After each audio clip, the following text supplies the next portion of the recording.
This video material using a book written by O.C. Farrell, Jeffrey Hurt, and Linda Farrell. The Dynamics of Business and Economics.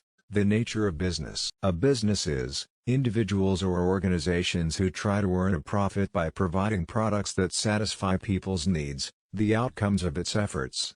Are products as goods or services with tangible and intangible characteristics that provide satisfaction and benefits? Most people associate the word product with tangible goods such as automobile, computer, phone, coat, a service, such as dry cleaning, a checkup by a doctor, by a basket player, and concert. A product can also be an idea, for example, generate ideas for solving problems. Non-profit organizations that may provide goods or services but do not have the fundamental purpose of earning profits. To earn a profit, a person or organization needs management skills, marketing skills, management skills, marketing skills, financial resources, abiding by the law, adapting to change, and acting ethically. Stakeholders is a groups that have a stake in the success and outcomes of a business to achieve and maintain profitability. Next, we will examine the major activities of business. Management is concerned with acquiring, developing and using resources effectively and efficiently. Marketing focus on giving a satisfaction to customer. Finance is responsible for obtaining financial resources for the operation of the business. Economics is the study of how resources are distributed for the production of goods and services within a social system. The economic foundations of business such as natural resources, land, forests, minerals, water, and other things that are not made by people, human resources, the physical and mental abilities that people use to produce goods and services, financial resources, the funds used to acquire the natural and human resources needed to provide products, intangible resource, good reputation for quality products or being socially responsible. An economic system is how a particular society distributes its resources to produce goods and services. How a particular society distributes its resources to produce goods and services. What in price for goods and services, and will satisfy consumers' needs. How, who and with what resources will goods and services be produced?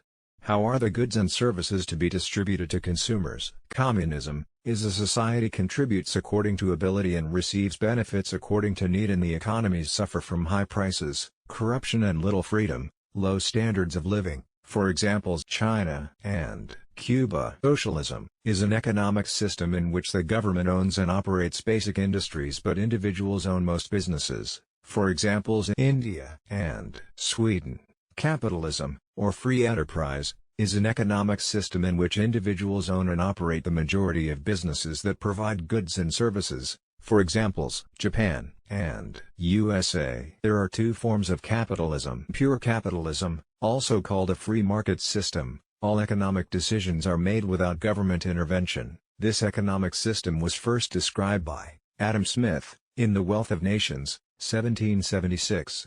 Modified capitalism differs from pure capitalism in that the government intervenes and regulates business to some extent. Mixed economies is economies made up of elements from more than one economic system. No country practices a pure form of any economic system, although most favor one system over others. For examples, China and Russia. Next, comparison of communism, socialism, and capitalism in terms of business ownership, competition, profits, product availability and price, and employment options. The forces of supply and demand. The distribution of resources and products is determined by supply and demand. Supply is the number of products that businesses are willing to sell at different prices at a specific time. Demand is the number of goods and services that consumers are willing to buy at different prices at a specific time. The supply and demand curves intersect at the point where supply and demand are equal, the equilibrium price. Nature of competition. Competition is the rivalry among businesses for consumers. Dollars is another vital element in free enterprise. Within a free enterprise system, there are four types of competitive environments. Pure competition exists when there are many small businesses selling one standardized product, such as agricultural commodities, like wheat, corn, and cotton. Monopolistic competition exists when there are fewer businesses than in a pure competition environment and the differences among the goods they sell is small. Aspirin soft drinks, and vacuum cleaners are examples of such goods. An oligopoly is the market structure that exists when there are very few businesses selling a product. For examples, when one airline cuts fares to boost sales, other airlines quickly follow with rate decreases to remain competitive. Monopoly is the market structure that exists when there is only one business providing a product in a given market. For examples, utility companies that supply electricity, natural gas, and water. Economic cycles and productivity. Economic expansion occurs when an economy is growing and people are spending more money. The standard of living rises because more people are employed and have money to spend, may result in inflation. Economic contraction is a slowdown of the economy characterized by a decline in spending and during which businesses cut back on production and lay off workers. Contractions of the economy lead to recession. Measuring the economy, gross domestic product, GDP, the sum of all goods and services produced in a country during a year. Budget deficit is the condition in which a nation spends more than it takes in from taxes. Thank you for watching.